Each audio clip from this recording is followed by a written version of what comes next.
Hi all, welcome to this informed trading tips video. Hopefully you find this useful, folks. Continuing on from where we started off the other day with trading tips. So hopefully you find this useful, folks. Let me know in the comments down below if you've been doing any informed trading at all. Definitely useful for like play of the month for SBCs in particular. So we can special links for awesome, sub to the channel if you're new. Follow me on Twitter at G is a legend. All the links are down below for playlists in the channel and social media links as always.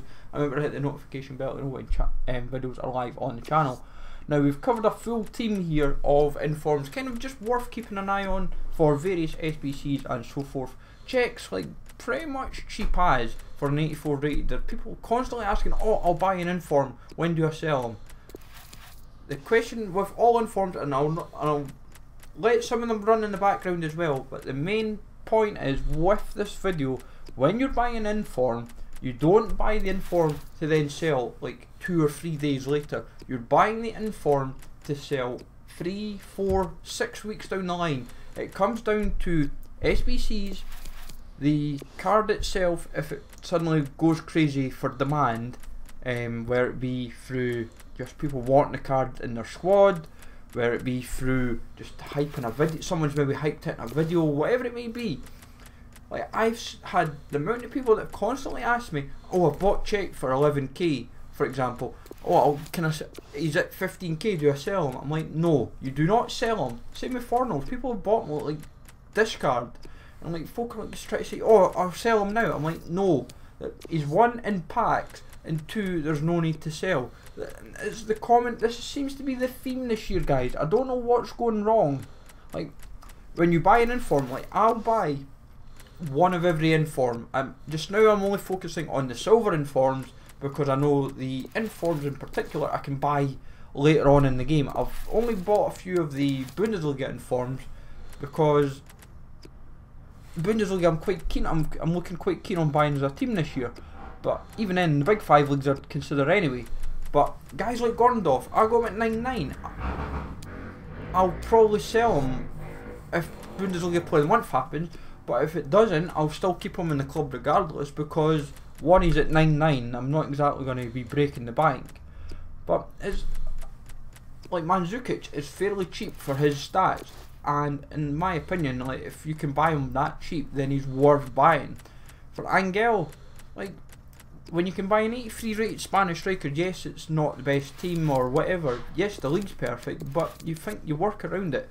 Some are overpaid. I overpaid badly. I should have. I've been trying to snipe him and I'd had absolute no luck whatsoever, and eventually just gave in at 14k. And I could easily have probably got him at like 12, 13 at the very most. But guys like Stark, what the theme is, guys, it is constantly thinking logically. You don't sell an inform unless you're trying to flip. So say for example, if you bought say Mandzukic on by chance at 15, 20k, and say the card is at 25, 30k, then you do kind of sell it on, because if you're wanting just a quick buck, then do it. Like most of these informs, a lot of them, especially just now, none of them are going up drastically because informs aren't required yet. People will buy them just now because, like Pepe for example, because of Player of the Month coming up next week, they'll be like, oh, Pepe played for Leo and he's in Legun, he might be useful. He ticks 2 of the requirements right off the bat. It's the way to look at it. You say, why rush to sell? If the card is only, if the card you bought if you paid 10k and you're trying to sell it at 12, then you're kind of, your aspirations for profits are kind of the wrong way to look at it.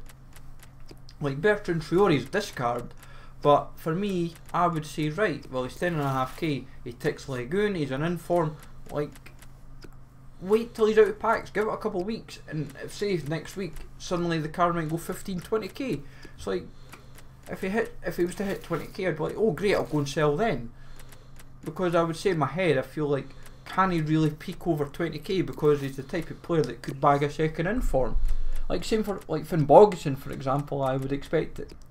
Maybe another inform or 2 out of him because he's a very capable player. Now I've thrown the 3 silver informs in of Simpson, Suzuki and Dadashov. Since I've recorded this video, I've got G Simpson for discard. I got min price on bid, no one was buying them, which was hilarious. I missed about 4 or 5 before then, and Dadashoff I've missed a few.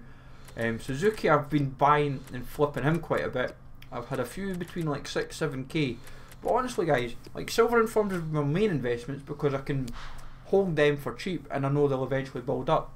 Same with the discard informs, just buy them at 10k, 10, 11k and then hold and sell on for a few weeks. Don't rush to sell them guys, that is what I'm trying to emphasise to you. But hopefully you find it useful. It's a bit of a ranty video on informed trading, but hopefully you find this useful regardless. Smash the like as always, sub to the channel if you're new, and I'll catch you all later.